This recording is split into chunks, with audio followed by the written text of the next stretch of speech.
countdown. You're always putting me down. Is there a love countdown?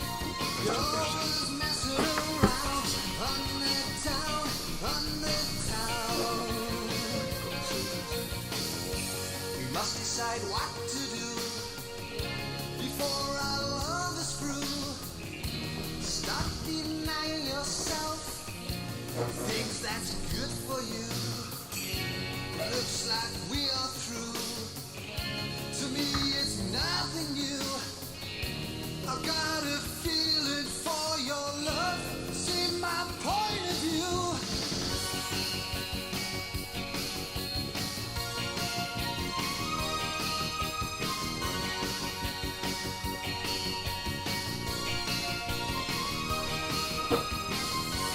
Is there a love countdown?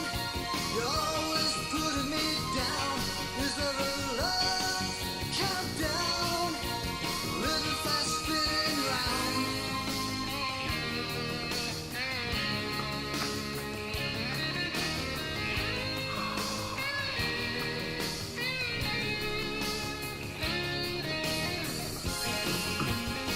Show the rules on the screen.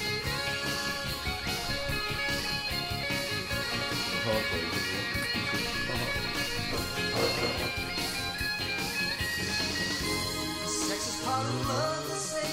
A game you tend not to play. I got a feeling you may be honest one day. You either win or lose, and why should I refuse? You've got a feeling for me now, 'cause I keep you amused. Love countdown, always putting me down. Is there a love countdown? Is there a love countdown? Waiting on spinning round. Love countdown. Alright, just about ready to go live. Well, I think we are live. Do a little bit more Baron's music.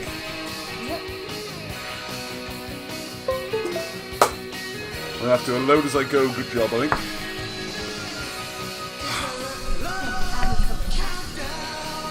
Oh, yes.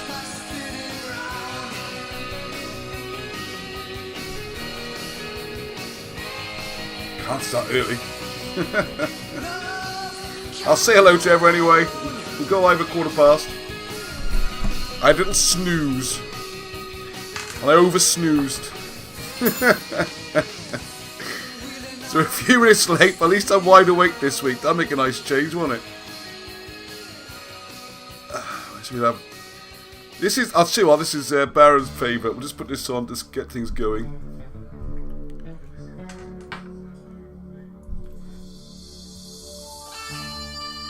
This is, yeah, Baron's personal favourite. Just check you hear me okay on? Nope. Music too loud? You can hear me? Cool. Everything's cool. Young people never say the music's too loud, or do they? That's just I nature. just turned down my headset. You turned down your headset? Wow. Unused turn down button. The unused turn down button. Nice and stiff and crisp. I like it. I like it. Nowhere on your turn it down button. Right, I'm in airplane mode, so no one can phone me.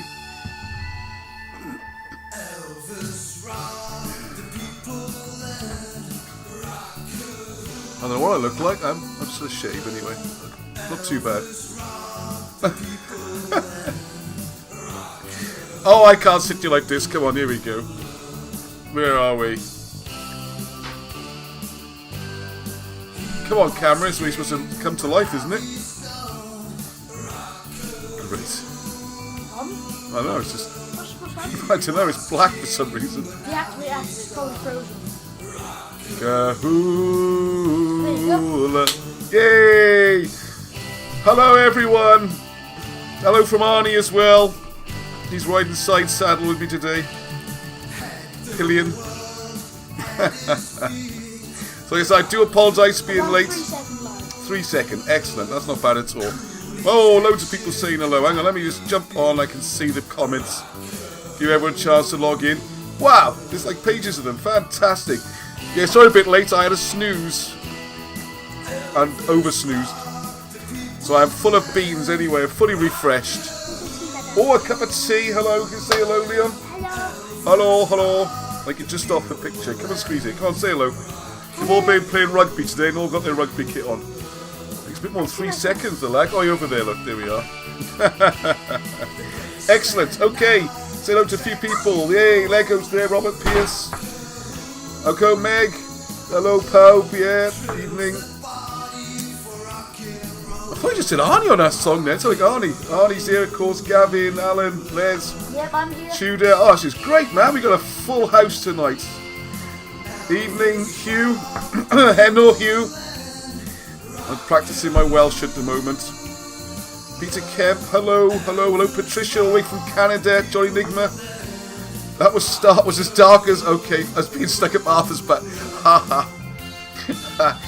For those who aren't aware, I did do a video called Up Arthur's Butt or something. Some clicky title, what they call it, clickbait title, wasn't it?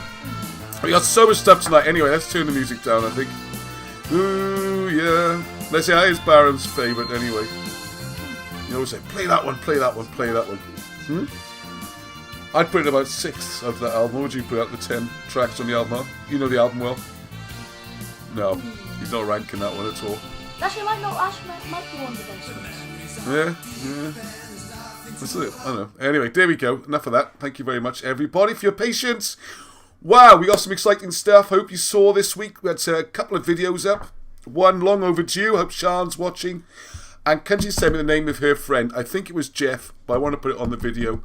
Because he just turned up at the end. He was out for a walk. Man walks miles. And he was the one wavering from Tudor. Shumai, Richard. Richard, the Northerner. He's here. It's good to see him. Right, tonight we've got some fantastic stuff. I've got news of another new book that'll be coming. Books that are out. Books I've got to show off. Uh-oh, hang on, let's get myself organised. I've got to get the stuff together. And, books go to print, hopefully. We've had some help. That's really speeded things up. So, I'm going to do, without further ado, there's so much. Then we got something about I'll do a little chat, if we get time, about this thing which comes up almost every day, it seems. Well, every few days, don't exaggerate, Ross. This idea that someone calls us Celtic, and you say, we're not Celtic, and a big row kicks off. So I hope at the end we can do a bit of research on that. I've got new books. The Gwyddbwyll is now being ready to ship. What's wrong, man? Oh, right. Can I have the blue one there, please? It's got all my notes for the show, which I've kind of written down. Oh, do I look different? Rested. I don't know, I think everything's coming together at the moment, and we're coming to Christmas. The biggest thing as well, in some ways, I want to show everybody is we're having we had a discussion today. I beg your pardon? Patricia's got a bit of dyslexia, I think. Right, what else we got? Oh yeah, unfortunately we're going to have Rob Evans today. He can't, he's right in the middle of a bit of a breakthrough, and he wants to hold off until he's got more to show. So, still no guest tonight. I had to put up with me. I'm sorry about that. And Arnie chipping in, and comments from everybody. So we'll try and do that. Tomorrow... Pardon? Christmas countdown. Christmas countdown. Tomorrow I am... Patricia laughed when she saw Arthur's butt. I won't read the rest of it. You can't spell. No, I think you spelled pretty well there. If anyone's looking at the comments. I was going to say... Yeah, tomorrow on Jack's Radio, I'll be seeing Benny. Benny's going to be here, I think. Oh, and it's Lone Star. I can see people from California. Hello, everybody. This is great. I get so excited. There's people from New Zealand, Canada, all over the world watching this. So tomorrow evening is Jack's Radio. It's an internet radio station. It's based in the Valleys. You've seen Benny before. I'm going to be his guest, and I'm actually going to go to the studio. Ooh, exciting. Right, what else we got? Yeah, tomorrow evening. We? No, I. No. It's going to be a late one, yeah. Oh, I thought I told you already. No. Oh, yeah, I'm going to go all the way up to... When are you going? It's quite late. I'm on live at 10 o'clock tomorrow night. Good question, that is. Thank you. 10 o'clock it goes live. We'll put a link up on here somewhere. How far is it? Benny, up to Aberdeen, so it's not very far. 12 miles, I would say. Something like that? No, not even 12 miles. Anyway, not very far. Where Uncle Neil used to live. Right, okay. Right, so the British and Irish are not Celts. Oh yeah, research appeal. That's something I put in a big circle, which I wanted to talk about. There's a few topics coming up, and it's great to see more and more people getting involved in researching topics. So a new group has started up this week, looking at only 3 in it, which is great. I think about 4 or 5 is the most you want in a little research group, and actually make really good progress. And they're looking at some of the Trojan War dating. And what I have here let's start with Mariah, I think, whose pen name for writing. What's happened? I almost knocked my Tea off. Darth Vader mug over. Oh, that's a nice mug. Can I do my Christmas joke? Is anyone going to be upset if I just interrupt the serious historical chat with a... See, if I'm well rested, you're going to get stupid jokes do the Christmas joke. See? How does Darth Vader know what you're getting for Christmas? Because he can feel your presence. He can feel your presence. Oh well. I liked it anyway. That's my level of humour, okay? Don't give me any clever stuff to work out in humour. I've got to get near to the microphone as well, which is awkward. Because you've got a ton of stuff under there, and if I hit things with my knee, you know what happens, it all goes wrong. Right, so one of the books, first thing up, I'm going to be talking about a forthcoming book, which is all about the migrations. Yes. So if anyone else wants to get involved in that, please let me know. We will need more contributions. But, well, I'm saying that. It might not, actually, because dad joke here. Is Mariah, better known as the author, Marshall Abrahams. Okay. So I put these things up. No one can ever see them. Yeah, you can see. You can see the name. This book is Angels at 20 Past. And you got the RAF uniform and all that. And I know I've got my dad's book out, which is Eamon Denzel. But generally, we don't go about World War II and recent things. But this book... my specs. Oh no, I've lost... Where did I put my glasses? No clue. Oh, you got me a new one. There's some new ones up on... You can't see them. Oh, that's funny now, is it? My Darth Vader joke... Right, okay. All right, I can't find. I haven't got my glasses on. But this book... it's not one I'm selling or publishing. It's done before we got to know each other. And what we're doing is... I'm just giving it a plug, basically, just as a right, I'll read the spiel off the back of the book. You can see the price there. If you know me at all, I buy glasses by the dozen, right? One of these days, we're going to have a tidy up in this house. And it's going to be like this mountain of glasses, hardly worn. Right, I don't really need them. I can read without them. It just makes life easier, so... Right, even a burglary in which nothing seems to have been taken can have shattering consequences. Rich girl Cassie soon discovers this after her parents' house is broken into, and she finds herself being pursued by 2 very different men for very different reasons. Privy to a secret, now this is where the hidden history comes in, right? Because although we've only known each other for, well, probably 6 months now, I think maybe a year, Mariah, or what do I have to call her now? Marshall, I got corrected on that. Marshall has been a big Wilson and Blackett fan for decades, at least 20 years, and has been doing an awful lot of research into tracking down, was Brutus real? Can we find physical evidence for Brutus coming to these islands and founding Britain? And yes, it would seem we can. And I will read a little excerpt or an introduction to that. A lot of clues are dropped in this book. Now, I seem to remember that the 2... I haven't had a chance to read it yet. It came from the printers yesterday. So this really is hot off the presses. Oh, now I'm supposed to give a link to where you can go to buy it. Hang on. Dun, dun, dun, dun, dun, dun. Let's hope this works. Screen sharing. So if you go to troubadour.co.uk, then you can search for Angels at 20 Past, alright? The blurb's slightly different. Anyway, pretty soon, she and Hugh... Now, Hugh is the young Welsh clever guy who's tracking down all the stuff about the links with Etrusca and things like that. And it's also a page-turner, you know? It's, what's the word? A romance type thing as well. So, an excitement, a drama, it's all those things. Right, so pretty soon, she and Hugh and Right, okay. Stop. Privy to his... Take a deep breath, Ross. Slow down. I'm so excited. Privy to a secret she doesn't know she possesses, the hunt is up. From Surrey to Oxford, and from London to ancient Etruscan Italy, as she begins to realise that the deadly wartime conspiracy she has stumbled upon directly concerns her and her family.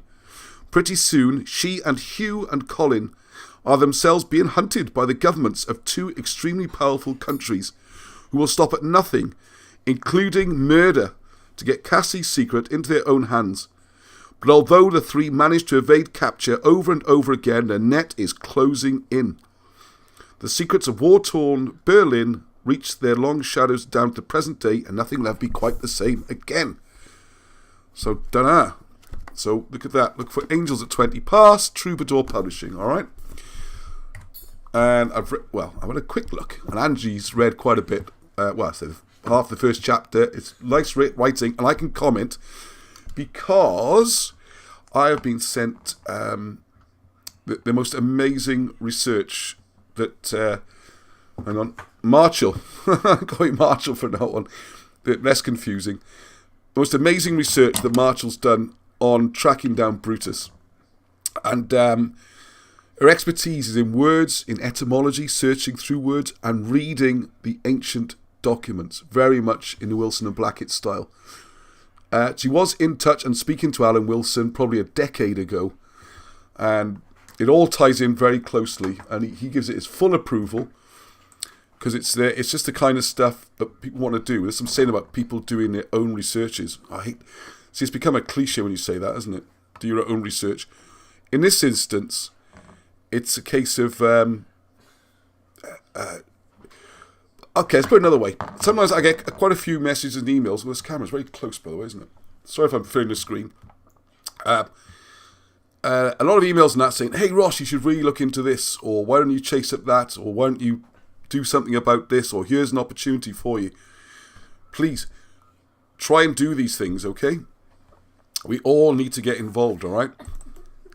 What are you laughing at? So commented. This. What? Because Liv earlier said, yo, lol, Yoda funniest. Yoda funniest, is that me? Oh, no. Well, I did try stand-up comedy once, and I did 3 nights. I did 3 nights, it was alright. But, they reckon I look like, what's his name, the comedian? Michael... McIntyre, yeah. They were calling me the poor man's McIntyre. I changed it to the better looking Michael McIntyre, but there you go. Or the funny Michael McIntyre. It didn't go great, but it was alright. You know, I've been up there, I've done it, alright? So there you are, tick the box. Okay, so it wasn't Darth Vader joke. Actually, it was pretty much. It wasn't very sophisticated. Okay, so I'm going to try and put this on screen, just to give you a little idea. And then, we've got some great stuff to show you tonight. I'm sorry if I'm charging through a bit, because there's loads, okay? Lots and lots are happening. So, yeah, hang on, before we read this. So if you get an idea like that, go for it. And a couple of things, hang on, not to distract people. There are a couple of things I would like to request. 2 things have come up. One person has found out for me, and I do appreciate them finding out, because it was only in Welsh language it was covered. And it's quite serious. And that is they're going to be putting more turbines or windmills, you know, the electricity generators, those big ugly things which wreck an area, in Llanwno. And Llanwno is right by where the Lionstone is. Now, there are already some turbines, wind turbines, up a couple of fields away from the Lionstone. And I'm hoping that they go in there, okay? But what we haven't been able to do yet is confirm this. And we've got to keep up on top of this, alright? Because they could literally just pull the Lionstone's not protected, right? In any way. And it's right opposite. If you're not, sorry, those who are new to the programme, welcome. I very remiss of me. Just to explain what's going on, Britain's hidden history. Britain has this amazing, well-recorded history, the best recorded history in the world. And yet, for whatever reasons, mainstream academics and schools and universities choose to write all of it off as a myth and ignore it. So when we have physical evidence on the ground... Hello, sorry, my cat's coming out. One thing after another, isn't it? Come on, you going to say hello, or you just want letting in? Oh, can you open the door for the cat, please? Yeah. God, it's not like this on the Beeb, is it? So anyway, so what we're trying to do is plough through the written information, the written evidence, and the physical evidence, and see if we can save it. And a lot of this is based on the work of Wilson and Blackett, because this history was being destroyed and completely going. And thank goodness they came along in the 80s, and the history was hanging on by its fingernails, and by an amazing set of personal skills and properties, and them being very clever and hardworking, and putting up the enormous amounts of abuse. They managed to pass on enough for us to see at least a lot of what we're missing, and to give us the chance then to follow up and do the research ourselves, okay? Now, one of these things which is significant is the Ark of the Covenant could be up by Anisabel in Twyn y Glow, and facing that, probably a mile away, like half a mile, is a stone that looks like a lion. I've done a video on it, you can see that. The lion stone pointed directly at it, and it seems very significant, but there's no official recognition. So if these turbines come up, that could be gone. It could be knocked down tomorrow. So please, if anyone there knows how to look into these things, check the councils, or I know we got Bob Morgan. I haven't spoken to Bob for a few weeks. He might know how they must go through a planning process. So there must be a way of knowing. Apparently there's a brewer in Tree Forest who's kicking up a fuss. I don't know who he is. I'd like to meet him. That's one thing, all right? Another one which people I've been told about, and I've had no time at all to pursue, and I would love to, is this new thing that's passing through the Welsh Parliament at the moment, saying that they want to make Welsh a compulsory part of the syllabus. And it's going to be Welsh history, which seems like a reasonable idea. Yeah, I think it should be. They should be. No, here. Oh, go on. Said it's the person you met with Sean is here. Ah! Hello. Sorry, yeah, who's that? Is that Patrick? No, Di Carey. Oh, Dan. No, Di, yeah, he's on his son's account, though. Oh, all right. Sorry, Di, I didn't put your name on the video. I'll try and add it, okay? Thank you for getting in touch. And I'm sorry it took months and months and months for it to go up. But you can see perhaps a little bit why, because with Twin Tudor, I wanted to do the research and find out who Tudor was, and stick that in the video as well. Anyway, what we're talking about there was this history thing. Well, of course, the question's going to be, what's going to be the history that they teach? And it'd be good to get some actual proper Welsh glory days history, if you like, if you're going to do Welsh history. Don't just talk about coal mines and steelworks and all that kind of thing. Let's talk about kings, and when it's one of the great countries on the planet with so many resources and wealth and glory days and King Arthur and all that kind of thing. It did also make one last thing on the planning thing for people to be aware of. There is a massive ramp up going on. I try and avoid politics as much as possible off this channel. People who know me know I do have views on things like everyone else, but I keep it well away from the hidden history, okay? And this is about the trees. Trees is the new thing, okay? Planting millions and millions of trees. And it all sounds great, right? Everyone thinks, yeah, we love trees. Who doesn't love a tree, okay? The question, though, is where they're going to plant the trees. Because as we know, anyone who's followed this channel for a while, or the videos, loads and loads and loads of historical sites get buried under trees, particularly evergreens, which are a nightmare. Because even in the winter, you can't see through them, you can't put drones over them to see anything, and their roots are very invasive, and the needles and everything, and the oils they give off, kill all the local wildlife. So they're not doing a good ecological job either. They are just creating green deserts and destroying history as the roots go and pull all the stones up. So please, please, please, please, please, we've got quite a lot of people in our group now. Most of these videos get about 500 views. So surely we can get, some people to go and find out where they're putting these trees and make sure they don't get onto historical thing. Not just Wales. The same things happen in England. Is it 30 million trees or something in England? Same as Scotland. All these countries. This looks to me like a good opportunity to completely destroy anything that's historical, that's not on the lists, which, as I've already explained, does not include most of the things in this era. They're not protected in any way. So trees could go on there, they're windmill things. the lot, okay? Right, so sorry about that. That's a ramble, slight detour there. People say like the detours anyway. Okay, so I'm going to do here a little bit of blurb as... I suppose I should close this help thing there. Don't need all that on there on the screen. Right, so what Marshall very modestly claws the blurb, and amazingly, this book is just about written. I mean, it's amazing. It's amazing. I've been reading it, and wow. There's loads of information to show who Brutus was. And without giving away too much, those mentioned in the blurb, is how it all fits in with the accepted lists of British kings. Now it can all be tied together, and the dates are a bit out.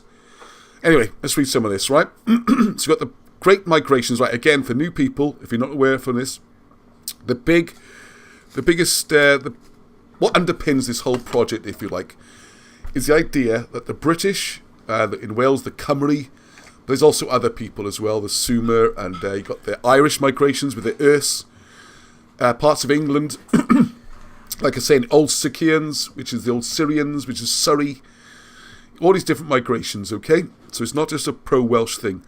The English were the Lloegr, and that's been completely obliterated. I always say the English have lost more than anybody, because they don't even know they've lost a history.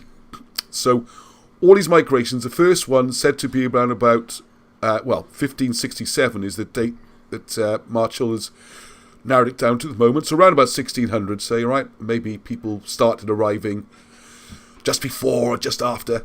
And then 509 is the crucial one as well, because that's when Brutus is said to have come, after the fall of Troy, which is why the dating of Troy is so important. It's a lot to take in if you're new to it, so just bear with me, okay? Because the official dating of Troy is anywhere between 1100 BC and 1400 BC. You can go further back even. Whereas Wilson and Blackett have shown very convincingly it actually took place about 650 BC, and then all the histories, which are just so messed up, all fall together nicely. So the Franks' history, the Jewish histories, the British histories, the Roman histories even, they all make sense when you haven't got this 500-year gap.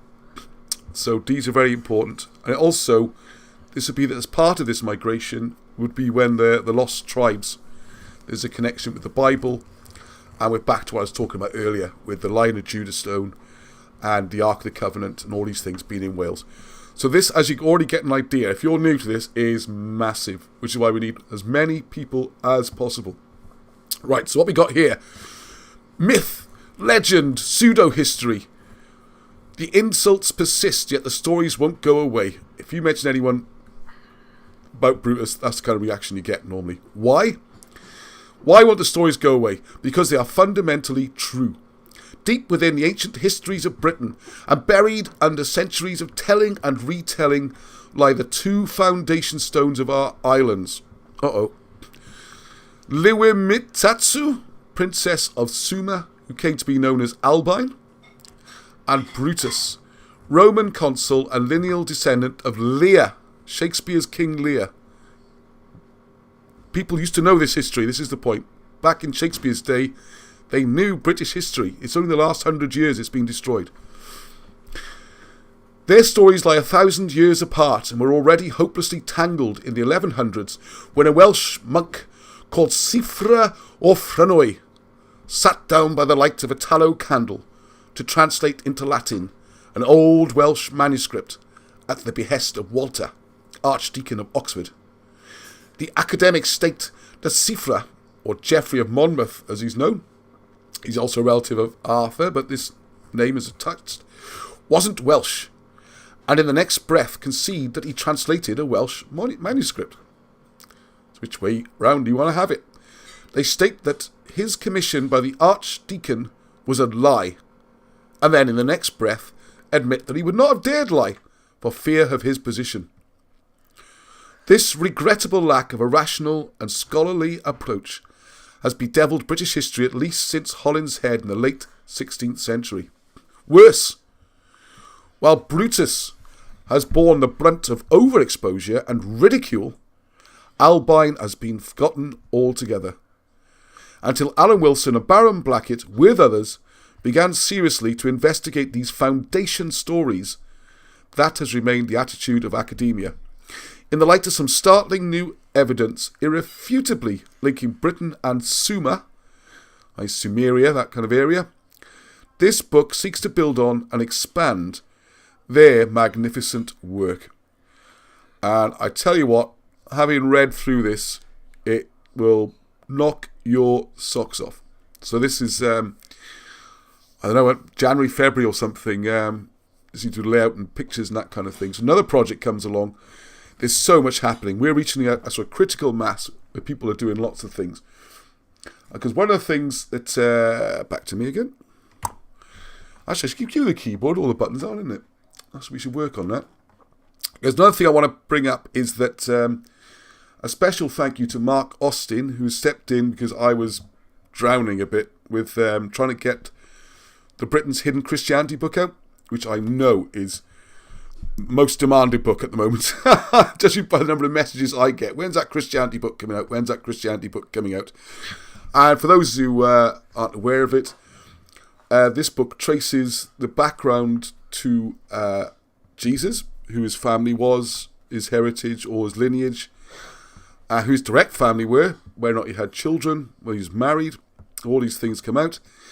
And then what seems to have been a staged event in the crucifixion, and how to escape the Romans, who were basically persecuting and killing Christians. They weren't even called Christians then, but you know what I mean, the early apostles, they all fled outside the Roman Empire, which was to Britain. Now, Wilson and Blackett done some amazing work on that. A lot they've already published. They also very kindly gave me a big chunk of work which they hadn't published. And that's what people are really keen to see. And I apologise for the delay. It needs to be put into a book. And with the help of Patricia and a couple of other people, that's all come together. But there was a big section in their notes which would underpin the book and give it more gravitas and depth. And that's, if you remember, a little while ago I asked for volunteers for typists. Brilliant. Everyone was great. Everything came back so quickly. I was a bit overwhelmed. What do I do with it all now? To sort it all out and put it all together. And Mark and his partner Kerry have jumped in, his wife I think, have jumped in to save me. So thank you. And that'll be out a lot sooner than it might have been otherwise. And it's very important. And one of the things I'm going to just drift off slightly is to bear in mind that, I mentioned this before, but it's very important, and it'll be a neat segue, if I can be really cool about this, into the next article. It doesn't really join up thinking about it. Oh yeah, I'll tell you what I could do. Alright. So anyway, this month, December the 21st, 2nd and 23rd, everyone knows Christmas is coming up. Hooray! And you probably know that Christmas is on December. Yay! Christmas! Christmas is coming, yes. So people are probably aware that December 25th is chosen as the date because that comes after the death of the sun, the 21st, 2nd, 3rd. The winter solstice, when the sun's at its lowest point. And then to my mind, that seems to be the most important time in ancient cultures. And nearly all religions and cultures have some reference to this 3 days of death and then rebirth of the sun to start the new year, right back to ancient Egyptian times. So it's a very important time. I don't want to bring the mood down at all, but it's something that needs to be mentioned. Is if you look at the ancient Babylonian beliefs, and they are relevant to us, because as all this work shows, this is where the British originated from and migrated to Britain. Wales has got a lot of the important points that we know now, but this is just as important. England, Scotland, Ireland, okay?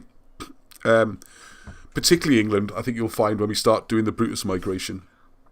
Okay, so I don't have any nationalism on here, and it's nothing to do with groups of people not liking each other or England against Wales. It's nothing to do with that at all.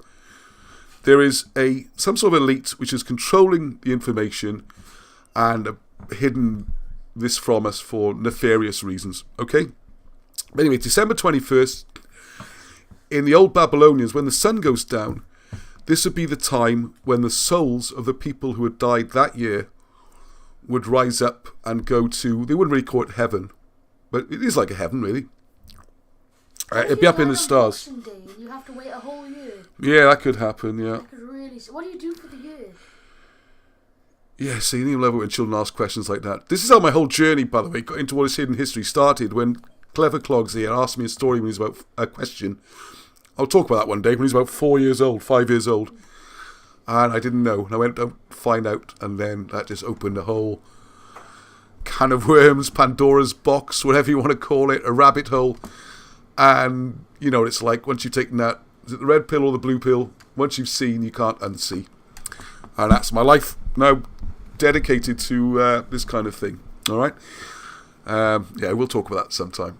But, yeah, so the souls, the idea is that when you die, you stay up in this, the soul would be in this waiting room. And when it comes to the winter solstice, the new babies, the souls would go into the newborn, and the souls of those of the dead would raise up. And obviously, this has been a really tough year for me, losing a few of my closest friends and both parents. So, quite an emotional thing, and I'm quite interested in this whole idea, and want to be up, looking at their Babylonian connections. That's what I was going to do. Hang on, I just opened the wrong thing. So excuse me 1 second. Because it does part of our culture and heritage. And I think you're aware of Steve. Come on, computers. It's done all this thing. Hang on, it's all gone a bit. My screen's gone blank. Aha, right, okay. I meant to print this one off so I can read it while I show you the other one. So please, printer, please work. And I'll show you some amazing stuff that Steve Willits has done, okay? If you remember Steve, he's the one who's working out the star mounds and all that kind of stuff, alright? Not star mounds, the Babylonian connections with Wales and the place names. Right, so hot off the presses here. I'll just show you this map. There's 3 pictures, okay? This would be a great show by itself, and I'm only going to do it in a short version, with every intention of coming back to this at some point and doing a whole series of videos. This subject is massive, okay? And what it does, it proves... Well, I like the word prove, but put it this way, it gives an awful lot of evidence to suggest that the Babylonians and the ancient British were closely connected somehow, and that would mean either one of them coming this way or that way, or both ways, or together, because it does get quite weird, alright?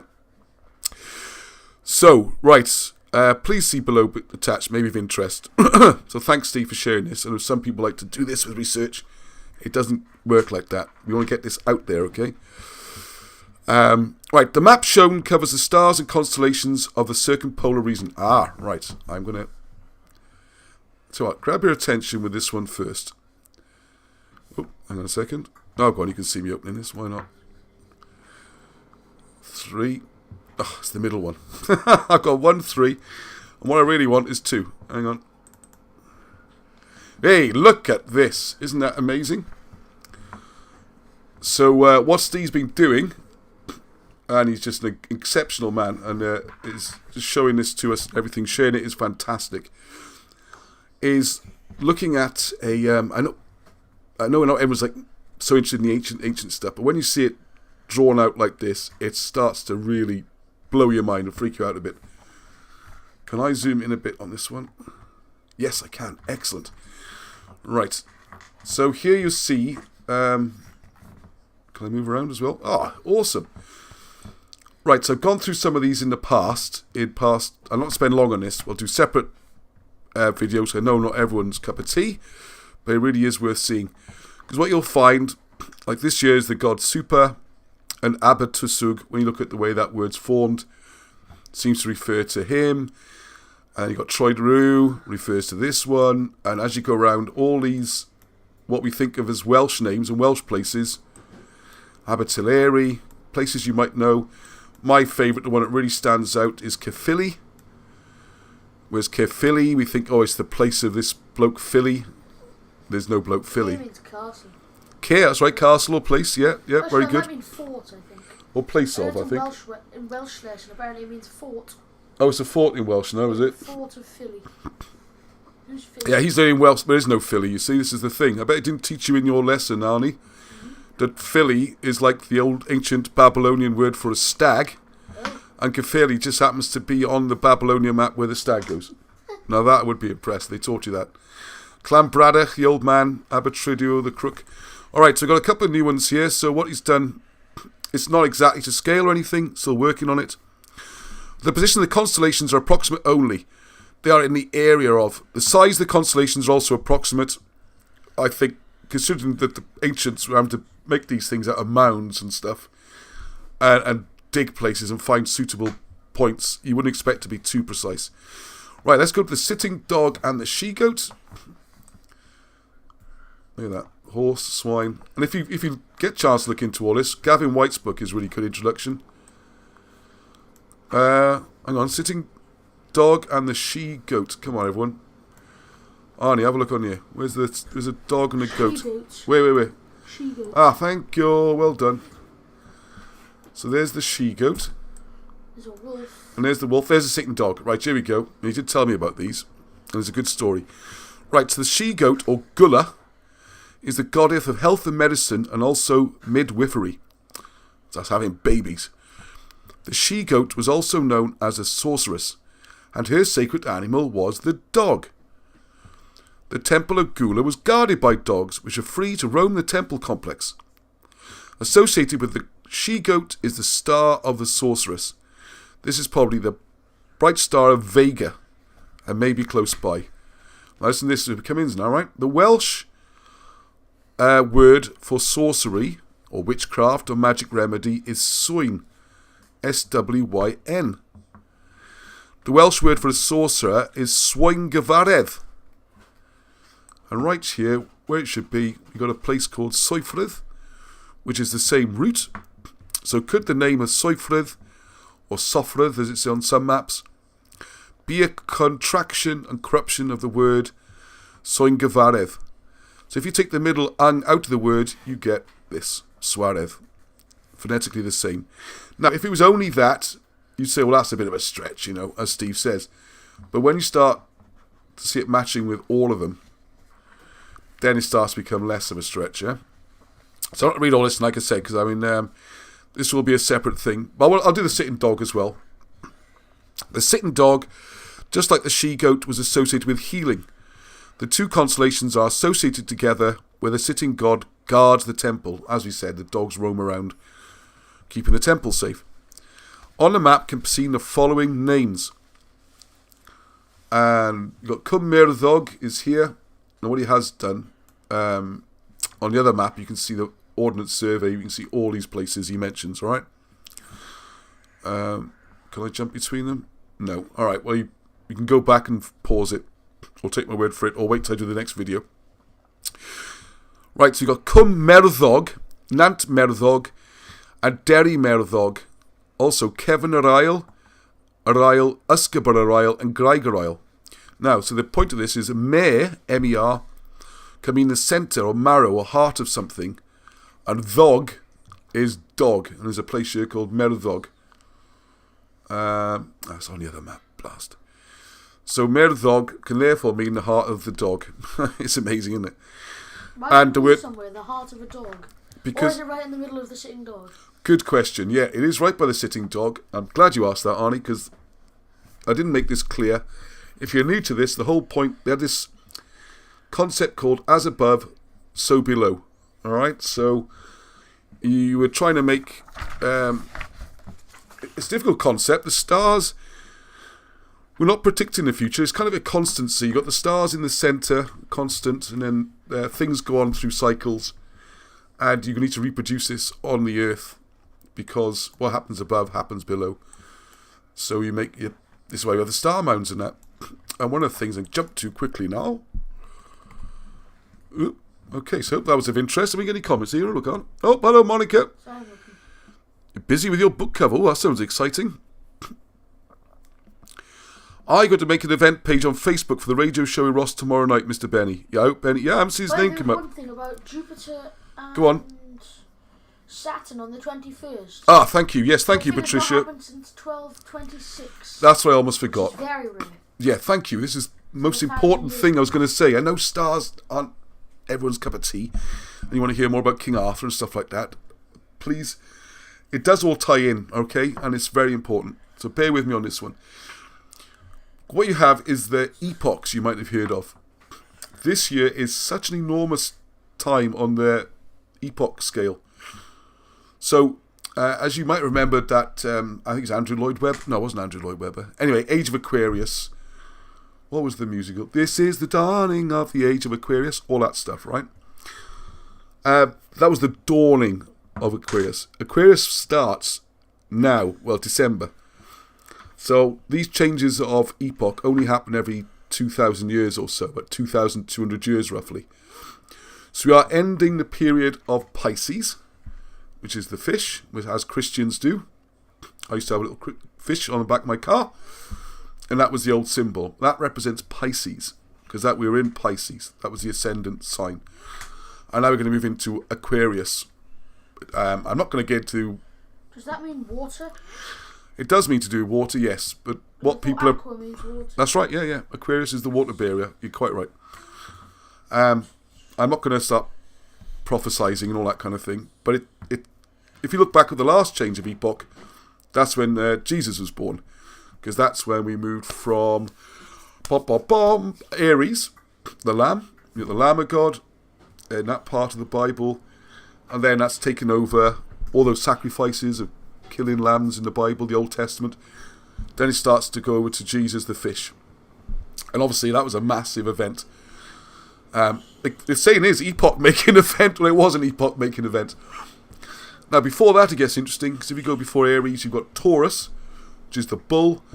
And if you think back to reading the Exodus in the Bible, when Moses comes down with his 10 commandments and basically saying we're ready for the new era, everyone's making a bull. They're worshipping a golden bull. This is me trying to do the horns. Hey, I'm not freaky, okay? I'm just illustrating the story. So, the previous 2,000 years or so was the bull, which could be the origin of things like the Mithridates cult with the Romans. Also, they do the fish, water ties in with Dagon and the Persians. So that's a whole massive subject, all right? Maybe we'll do separate videos. But I just want to point this out. Before that, you have Gemini. And one of the things coming up in another future book by Wilson and Blackett is sort of deciphering the Old Testament and how these religions start. Because Gemini is the twins. And what Alan Wilson works out is how the Garden of Eden and the twins and everything is all astrological. And there's a lot more information in the Old Testament than you realise. I mention all this now because in 2 weeks' time, this will be the most important solstice for 2,000 years, 2,020 years, or 2,027 years, depending on when you place the last one, okay? And don't waste it. Don't waste it. I mean, I know all people are making all sorts of cataclysmic predictions, and you want to make sure you got food in and be somewhere safe. All that, who knows? I don't know, right? But what I do know is you want to find a good vantage point and pay attention. Because these things, literally, what defines our history. These epoch changes, okay? Now, this is why, one of the reasons why anyway, that, the stars were so important to the ancients. And now we are going to jump into King Arthur a bit now, because if you know the story of, oh my goodness, which one is it? Rhiannon? I always get it mixed up. I'm not very good on Mabinogi, I need to learn it. Mabinogi, by the way, not Mabinogi on. Is that, anyway, King Arthur is playing a game of Gwyddbwyll with Prince Owen. And we've been making some special ones because the story, although on the one level is just a story of, well, it sounds like an adventure story, except nothing makes sense. People ridicule the Mabinogi on as children's stories, which is how they got hidden.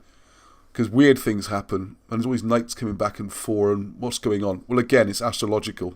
That's why mentioning the ancient stuff is important. So what they would do is someone was asking me just the other day, does that mean Arthur isn't real? because he's just an astrological thing. And this is where I want to talk quickly about it, to say how one leads to the other, why it's important. So, what you would have a situation is as above, so below. One of the reasons, trying to link everything together with the stars this week, all right, is that if I'm trying to explain to someone, say, let's go back to the year 550, King Arthur's on the throne, the country's doing great, everything's brilliant, he's the super king, winning all his battles, happy days. Now, if you try to explain to people then how the astronomy works, and astrology, same thing in those days really, then what you say is, right, okay, as above, so below. So let's imagine Arthur's court in the middle. That'll be the sun. And then all these planets that are moving around, because if you go into Velikovsky and things like that, you'll find that this Newtonian idea, the planet's going round and round and round and round and round for millions of years, unchanged, or billions of years, or whatever number they add on, is just not true. Velikovsky showed quite convincingly that Venus, for example, is probably a maximum of 6,000 years old. And that other planets are charging around the galaxy. The reason why we've got an asteroid belt is where planets are smashed into each other and got destroyed. And you've got the electric universe, all this kind of thing. So, when you're talking about the planets and that, it's important. It's not like us now. You buy one of those little games where you just turn the handle. What do you call them? Astrolabe, I think it's called. With the little planets and they all go around. No, it's not like that. Planets are whizzing all over the place. And comets, as we know. And this would cause terrible things in the weather. You had to know this. I mean, my theory would be that the old long barrows and a lot of the stone megaliths were made as shelter from these horrendous storms that they've gone through. And Velikovsky talks about the Trojan Wars, when you got Mars and Athena fighting each other, or Venus, and they're appealing to the gods. Well, these planets were coming close on a fairly regular cycle. And when Mars would come near the Earth, gravity is the wrong word, but the pull, the attraction between these planets would be enormous, and rivers would rise, and it would be horrendous. And this is where this reputation of the god of war comes from. And if you think, because it always baffled me, why would you be interested in looking at little tiny dots of white in the sky? I can never, I'm rubbish at it. The boys have been doing better than me, actually, especially Arnie's younger brothers. They've been doing, surprisingly, at school, they've been learning about star spotting and phases of the moon and how to see Venus and all this, because it's very bright at the moment. And it's like, well, why are you so interested in these little dots moving around? Why do you think that changes anything? They weren't always dots, that's why. Velikovsky estimates that at one point, Mars, which would have been red, would have appeared 20 times larger than a full moon. And it would have been there 24 hours a day, not just at night. It would have been terrifying. Imagine that. 20 times the size of a moon. And getting bigger. And you're praying it's going to miss you. And then the pull of Athena takes it the other way. And these gods, you can watch them fighting. This is why astronomy was life or death for these people. The people who understood it became the priest class and could observe and predict and work out the maths. And this wasn't just like, oh, little dots moving around like we think of it today, okay? Very big. And in the Arthurian story there, teaching the story of Gwyddbwyll, so I've been trying very hard to get the hang of speaking. They're playing a little game. Anyway, I've got these lovely sets, and I make a perfect Christmas present. Please do, because we've got quite a few of them still left. Thank you for those who've already ordered. They'll be on the website there. And the game they play is Gwyddbwyll, and I'll put some rules up, which you can download. The heading needs changing. It should say on the this is an older version. I just rushed it up. Gwyddbwyll, we've got the Irish game Fitchel, and also Nithitafel, the Viking one, which, seeing the way it's spelt now, I'm a little bit sceptical about the whole runes thing, but there you go. That's what it's generally called. So the way the pieces... Oh, should I open this? What's going to confuse you the most? Looking at the screen or looking at this? So in your set, you get a nice little set of rules. Rules for 3 games with lots of variations. And I've done this in white in the end. It was going to be black, but this shows the board is set against a star map. So while you're playing them, it's trying to get that connection across to people. And also you can learn all the 12 zodiac signs are shown. And also all the main So you can make your own mental maps of where the star mounds are in South Wales, because this is what the Mabinogi's telling you about. And this is what the conversation between Arthur and Prince Owen is all about. The colours, off the top of my head, I can't remember. I've got it written down somewhere. Of what? That little white piece of paper there. So, hang on. That's what happens when you change desk. So black is north, yellow is, hang on, I'll just tell you. Yellow or gold is east, and red is west, and white is silver. And then the combination. So if you've got a black and red knight, that would be northwest. If he's flashing, that's a planet. So the Mabinogi and all this Welsh history is all about explaining this. So it seemed very appropriate to me to combine the two. So you can play a little game, which actually is a cracking game. So what you can see, the pieces move up and down the points. So this is your Gwyddbwyll board. And you capture. If you look at the bottom left there, the screen, that light-coloured piece is next to a dark-coloured piece. If another dark-coloured piece comes the other side of it, he's surrounded and he's captured, okay? You can move between. There's not suicide as such. And if you look at this example top right now, example D, you can make multiple captures. So if you want, you can pause this video or have a look at it later. Or ask me, I'll send you a copy of the rules. I'm trying to promote the game. It's one of the national sports going back. Also, I'd love you to buy the set from me as well, but you can always make your own and have your own rules, okay? So it's all about capturing the king, and the king has to get away from the centre to one of the corners. That's really what the game is like. So the Gwyddbwyll board, you only have... this is an old draft. It looks a bit nicer in the rules now. The graphics are better. So all you have is 4 defenders and the king and 8 attackers. It's all about manoeuvre and blocking. In the Irish game, on the left, you see the board gets a lot more crowded, and you have to fight your way out a little bit more on this one and get to the edge of the board. And then the real big battle, I got the early draft, sorry about that. It's not the finished version of the rules. You can see it's a lot nicer, the finished one with graphics, and all the pictures are better and stuff, okay?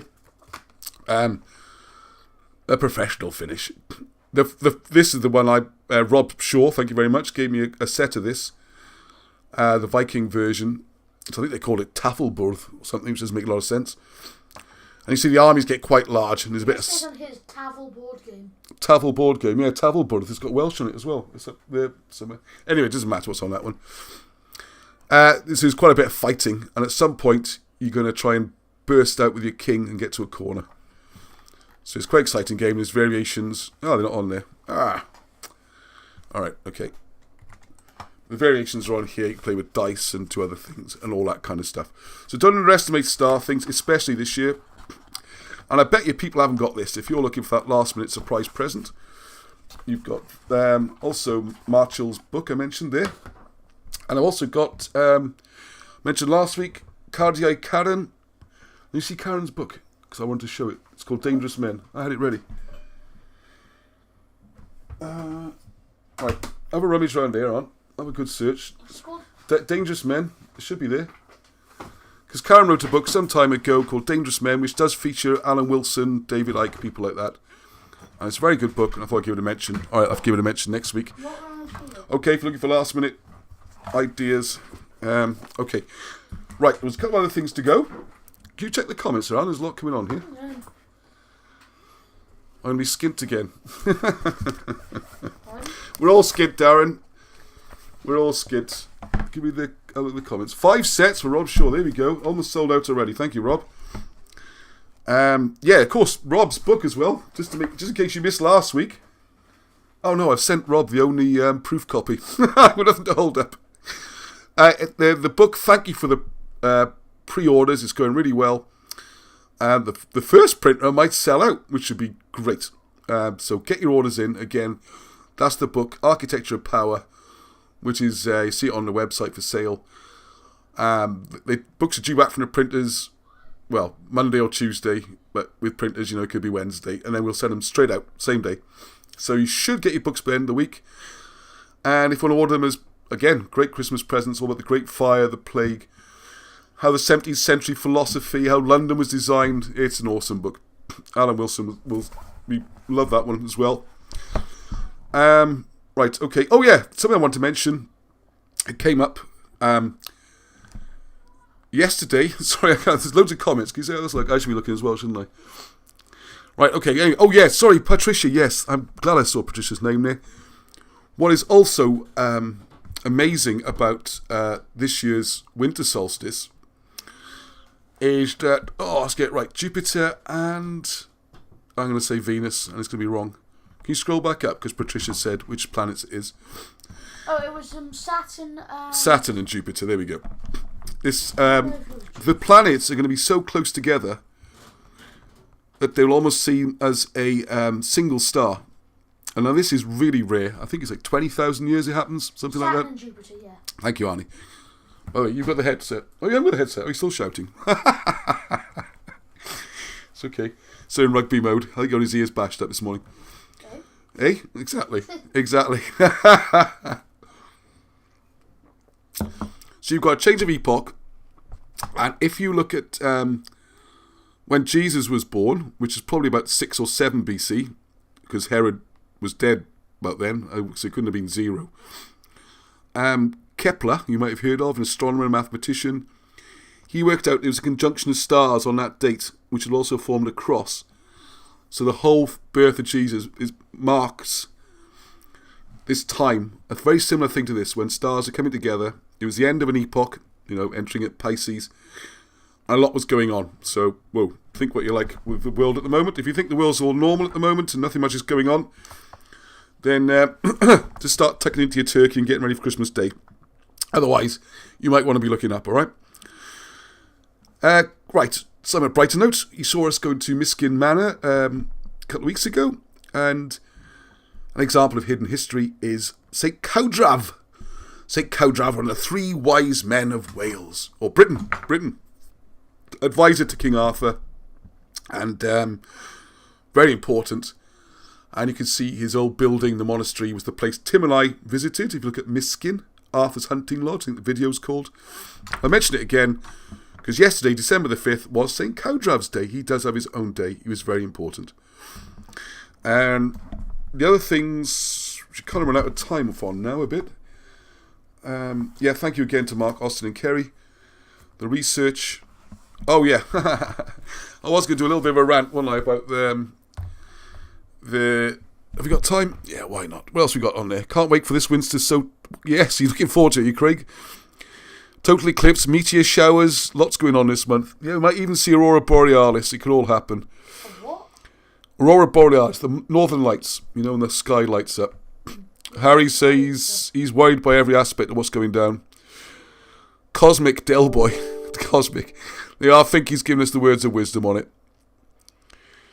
Elliot Flynn says, hopefully it's going to bring harmony to the factions. Let's hope so, isn't it? A lot of people say it's going to be the rebirth of a much better future, so. Close conjunction, Patricia says, won't happen again until early March 2080. Wow, that's a long time. Another 60 years. Good time to build an Anderson shelter in the garden. A bunker in the garden might be a good idea, but I think you've only got a couple of weeks. Yeah, if you've got digging. The crowd might be a bit hard this time of year. Yeah, we were looking at underground bunkers, weren't we? Oh yeah, to put some stuff in it and drums. Yeah, to put our music in there. Got some drums and stuff. And have an underground rocking it, man, and not disturbing the neighbours. But there you go. So one of the things I was going to say about the Celts thing, all right, just a little side note to cheer people up.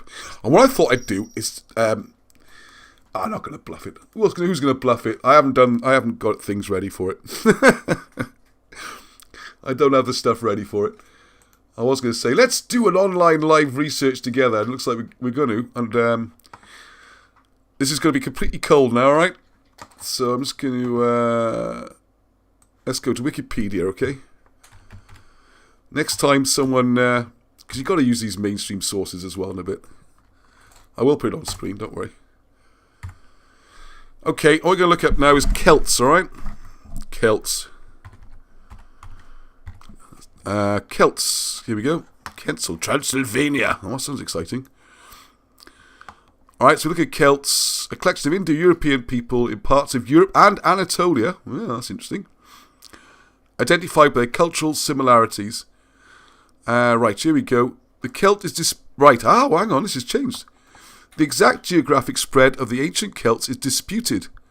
In particular, in which the Iron Age inhabitants of Great Britain and Ireland should be regarded as Celts have become subject of a controversy. I can't believe it. We've banged on about this for years.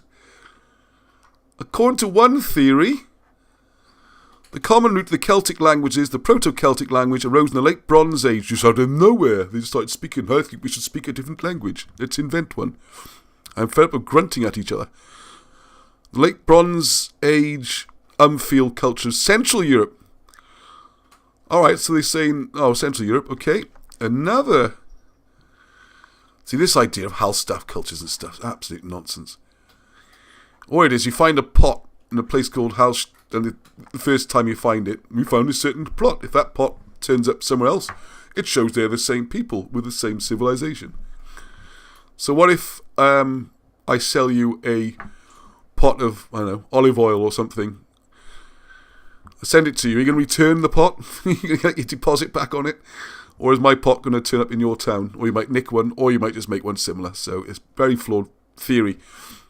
Oh, well, the rich finds in Hallstatt, Austria. It is thus sometimes called the Celtic homeland, because that's the first place you dig up a pot. Same thing with La Tène, same thing again. Named after the La Tène site in Switzerland. This Celtic culture was supposed to have expanded by trans-cultural diffusion. Wow. So, I'm in my little village and look across and think, I love the way you make that pot, I'm going to make one of them. And then slowly I become Celtic. So, then some migrate to the British Isles, France, Low Countries, Bohemia, and places like that. Now, where this thing gets messed up is where does the idea come from? You can read all this yourself. There's more than I thought. I'm sure they've added to this.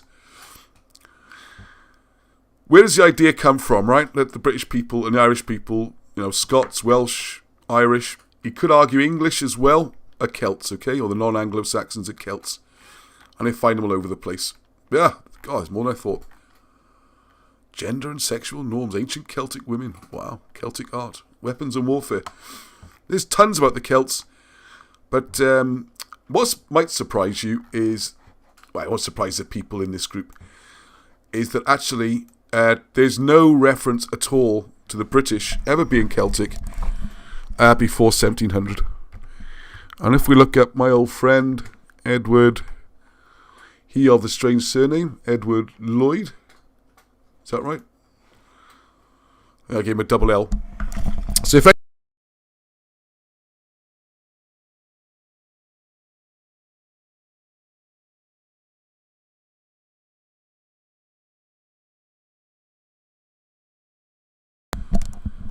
right, so I'd always, I don't think you miss much.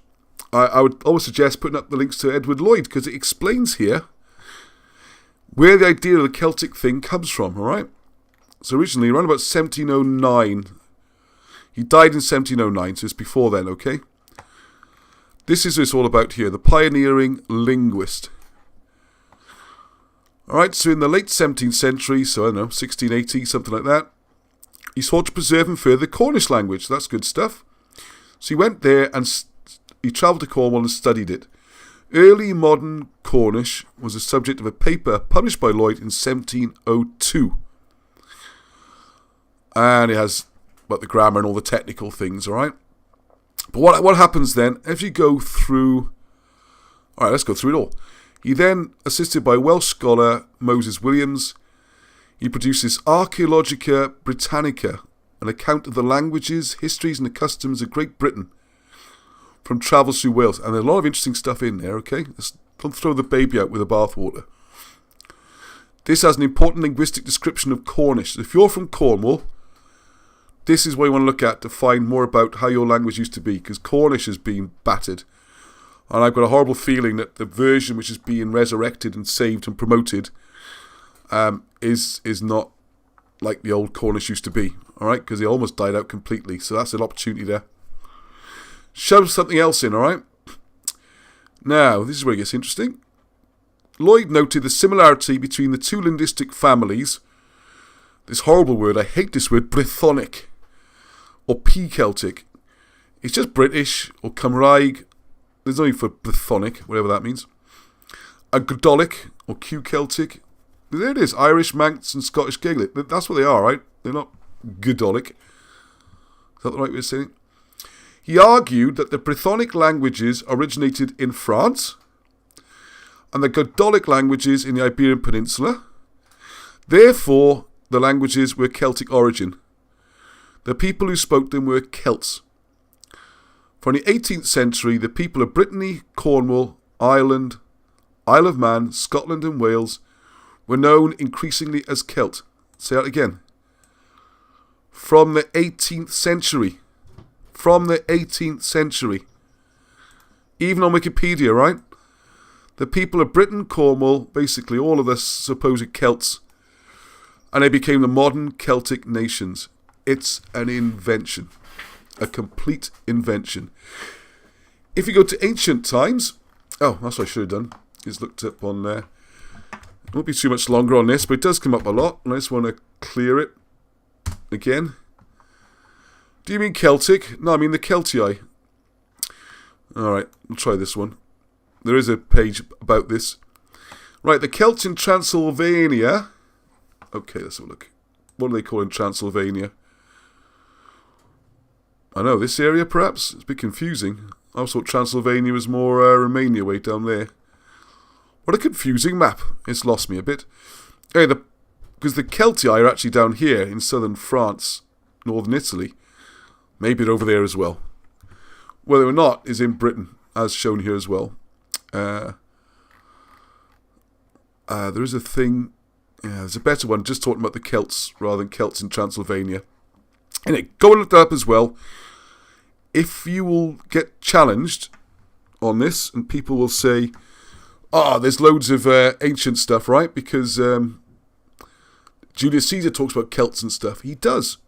And he talks about them being in just north of Italy in southern France. They're nothing to do with Britain. They might have had communications between them, but they don't speak the same language, is the funny thing. The reason there's a link between Breton, a bit of a clue, in that part of France called Brittany, is because the Britons started colonising it from the 3rd century. That's why the Britons are in Brittany speaking Britain, or Breton. There wasn't a language drifting across from Europe to people who presumably didn't know how to talk until that happened. Alright, so you really want to nail that one, and it's very, very important. Because once you've established that, which is quite easy to establish, then you can show that it's not a language or a people that drifted from Europe, and then we get led back into the migrations again, which is very important, and what that's all about. And also the roots of these languages and words and stuff. Anyway, so slight detour there. Getting towards the end of our time here. Right, there's a lot of good comments here. There was something else. We got Queen Elizabeth I. Elder Syrians are not Celta. You're quite right, Patricia. I mean, that's the basis of a lot of the English, really. Old Assyrians, Sumerians, Caucasus, Scythians. Yeah, the Saxons could come from the Scythians. That's also coming up in the new books. I haven't really studied that a lot yet. There does seem to be a link with the Saxons as well. Grrr, through gritted teeth. But you got to go with the evidence takes you, haven't you? Like the Onion, yeah, Johnny Onion, World War II. Alan Wilson tells lovely stories about this. Who are the Onion Men? Who's the Onion Men? Thank you, Arnie. Well, Johnny Onions or the Onion Men. It seems like a strange business model, but they grew these fantastic onions in certain parts of France, notably around Brittany, and they can make enough money off these onions. I think they're pretty poor at the time. What they used to do was get a bicycle, and they'd have the onions round their necks and all round the bicycle in strings. They had this knack of stringing onions. It looks fantastic. Go and have a look on YouTube or something and see how they string these onions. They look amazing how they do it. So we round their neck on the thing, and they introduced cheap ferries. So it costs almost nothing for these guys to come over to Britain and sell their wares. So they just ride into town and sell onions. Today it would seem a bizarre, wouldn't it? You go to the supermarket, onions seem to cost like nothing. Onions. Onion. Real friendly senor. That's it. You got it. Yeah, very good. Yeah, very good. It's like being there, Arnie, hearing your French accent. You like it French on you. Okay. France. There you go. Fantastic. It's comedy night. So there you go. So there. That was terrible, by the way. That's okay. Keep trying. Keep doing the French lessons. But anyway, the key was that what they discovered when they came to Wales, and Alan Wilson was living in Cardiff in World War II, was that these Johnny Onions, as they called, spoke a Breton. They probably spoke French as well, but their local dialect was Breton. And they could speak with the good folk of South Wales who spoke a form of Welsh. Now, this is where it gets complicated, because I've been challenged on this as well, you see. Because if you look at Breton and modern Welsh, they're not that similar, and it's not so easy to talk together. But what's been written over, and Dixie raised this a while ago, what's the name of it? Gwyddbwyll or something? It's the South Wales dialect of Welsh, which used to be the most widely spoken form of Welsh in the whole of Wales, has almost gone completely. And that was the one that's closer to Breton. So this whole thing about the Celtic or not is really important, because it ties all these countries together. And then you can see how this Western Empire, really, and the English, the Lloegr, I'm rambling a bit now, but also the word English, the English people, the English language, the English countryside, the word English is not derived from Angles, okay? It's a much older British word from the Iceni tribe, made famous by Queen Boudica, or Boudicca as the Romans called her, Boudica. And their full title was the Isinglass. Isinglass. That's their title, Isinglass, which translates, you can look it up, glass, blue, green, and the full name, the Isinglass, of which there is millions of them, covering a whole strip of sort of eastern England. The Angles came by boatloads. There's never millions of them. And funny enough, the bit where they seem to have ended up settling is called Anglia, which probably is a derivation from Angles.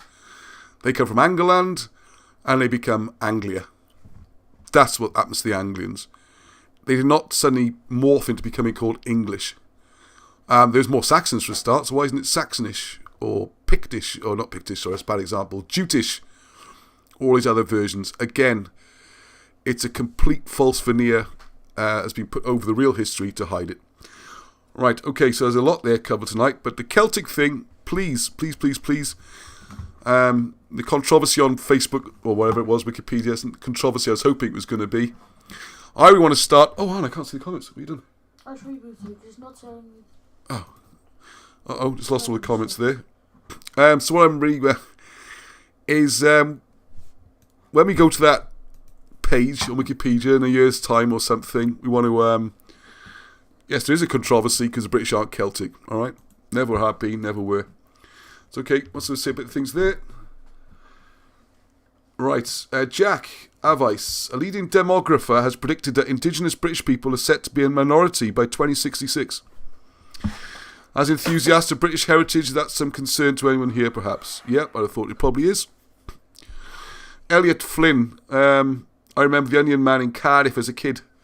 Stripy top, that's right, yeah, he always wear the stripy tops. Have I got my stripy top on?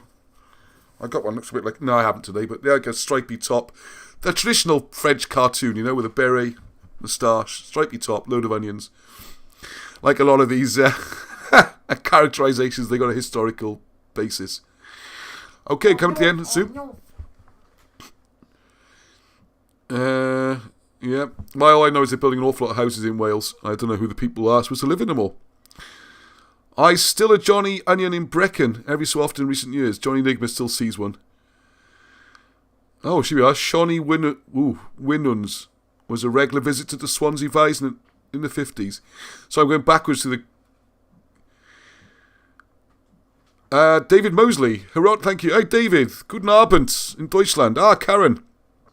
I was plugging your book. Yeah, where's the book gone?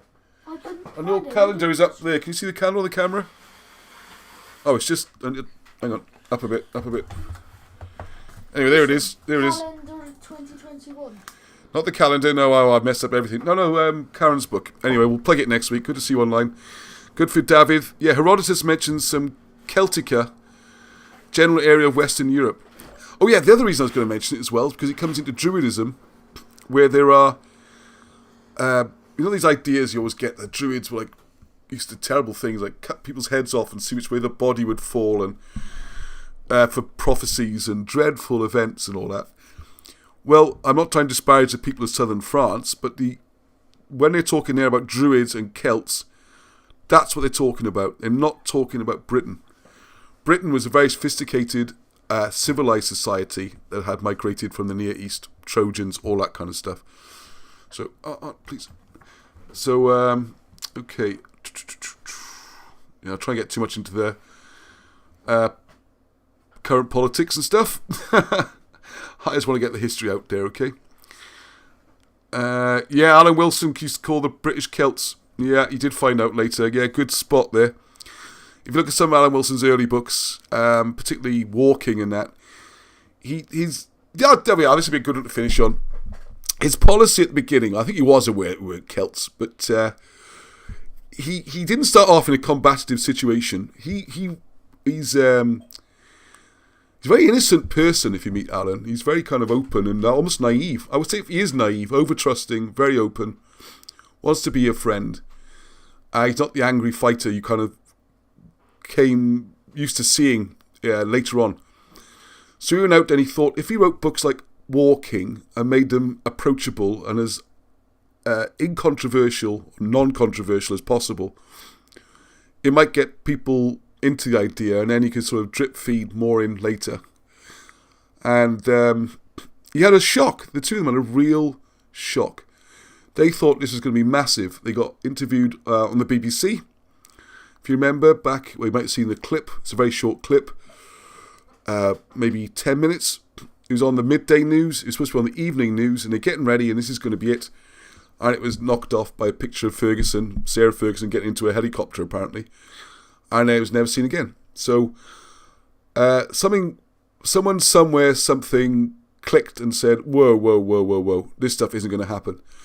They had their books in the shops around Cardiff. It was getting real coverage. I mean, this is a strange thing. What we're doing now is more or less the same as what they were doing back in the 80s. And it became quite big. It was getting coverage. You can see newspaper articles. Like I said, a brief appearance on the TV. The bookshops around Cardiff had them in window displays. And then people turned up and took them all down and banned everything. And it became a battle. And then they went after them personally, and there was libel cases. I looked up the other day, there's something online still saying that Barnum has a conviction for handling stolen paintings, which is not true at all. And that's being pursued through the courts. But what can you do when something's just sitting there on the internet? And if you look at the web address, you find it on... Well, I'm not going to say who it is. Let's not state things too much, but you can work out a little bit of thinking exactly who started all that kind of, attacks and making their lives miserable. And this is why they became more aggressive, if you like, in later books, and started to fight back a bit. It's a tragic story, but there we go. Right, anyways, getting towards the end of the time, I think I will run 25 to 10. We did start late, so the Empire will always try to strike back. Yes, there we are. One of these days... In Patagonia, in Argentina, they speak Welsh. Yes, that is one of the Welsh colonies, but I think that's much later. I think they went in the 1840s or 50s or something, didn't they? Makes me laugh, because the main street in the capital of Patagonia is... Anyway, I know what the high street down the centre is. It's called Jorjones Street. What do they call? What's street in Spanish? Come on, you know Spanish.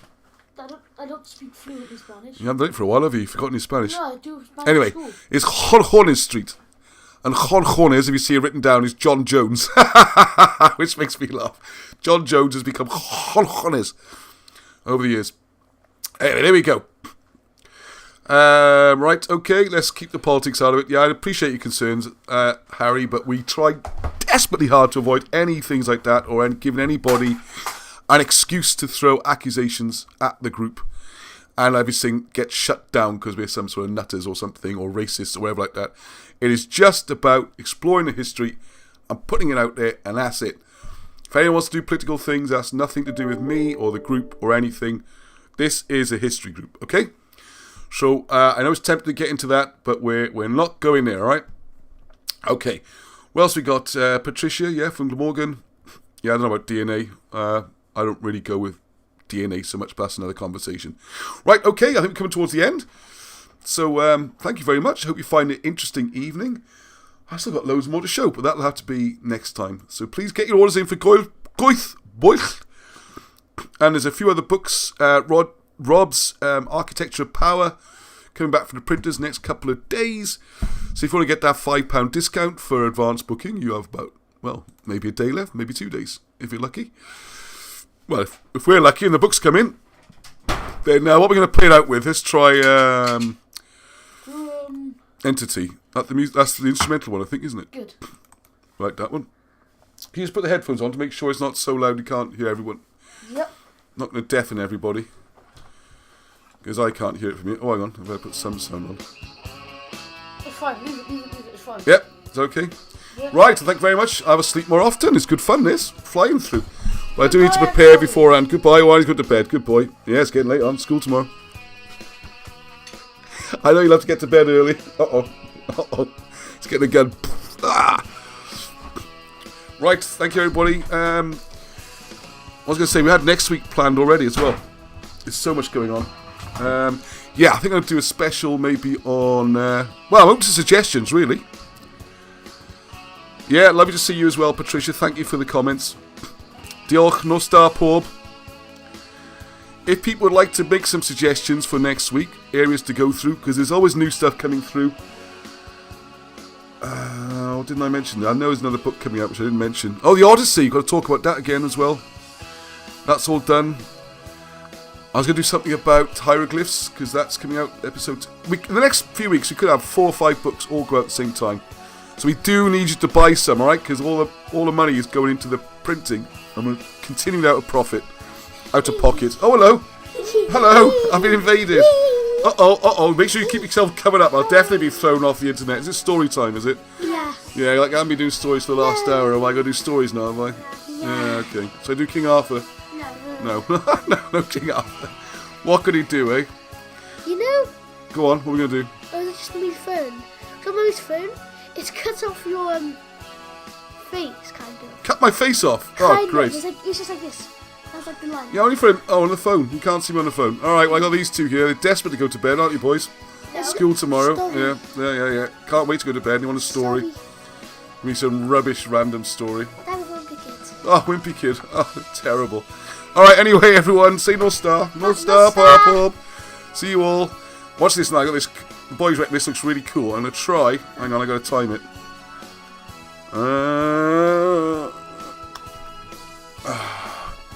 Yes, perfect. Nailed it. I nailed it, man. That was perfect. My hand came up, the thing started going black. You can see my eyes and then pop.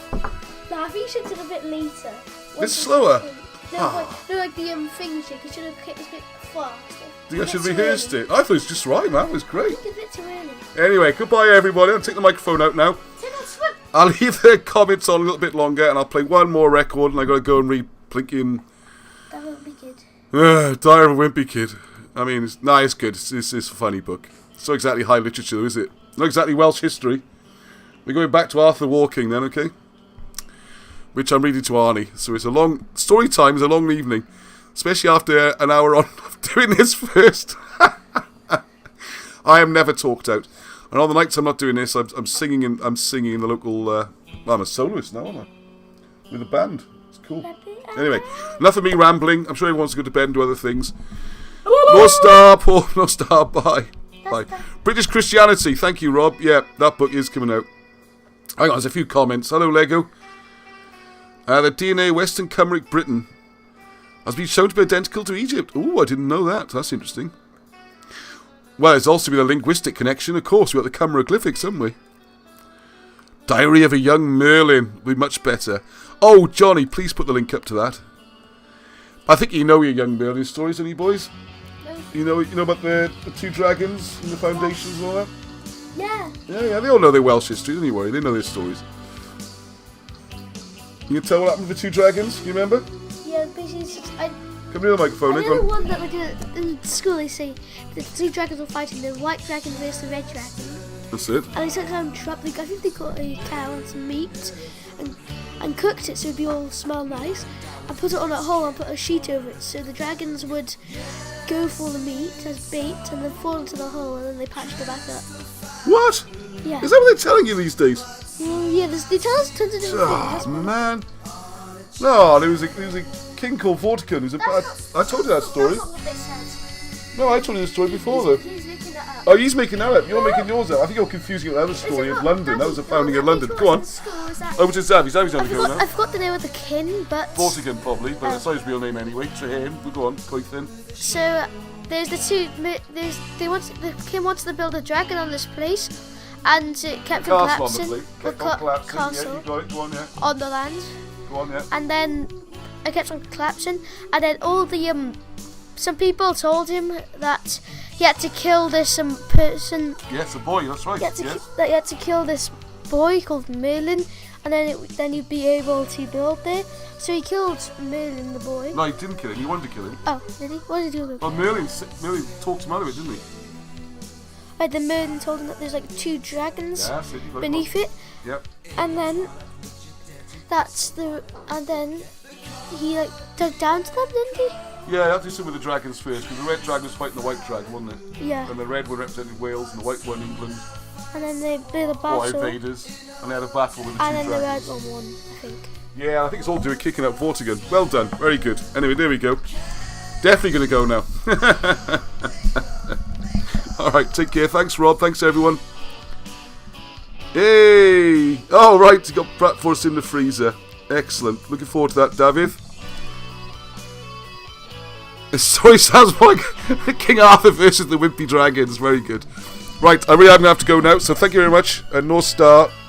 And, yeah, just North Star will let this song run. Okay, bye.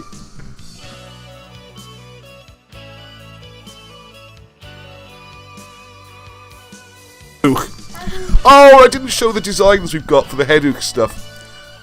Martin Tumblin, if you're still listening, he's done a brilliant job. I meant to show off the graphics. Oh, don't tell him about the t-shirts. Yes, that's the one. Yes, the head hook stuff.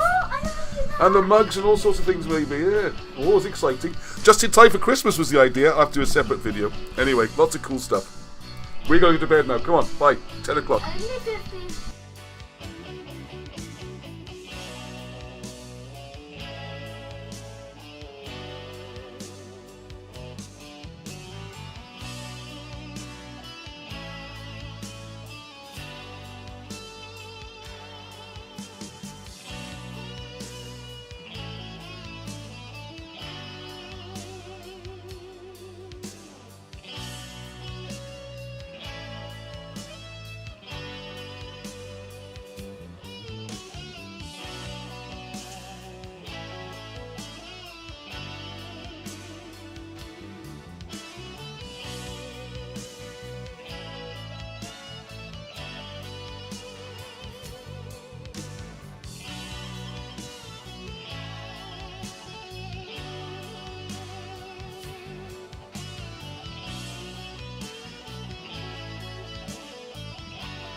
In a twilight which you dare to give someone a little care. There's no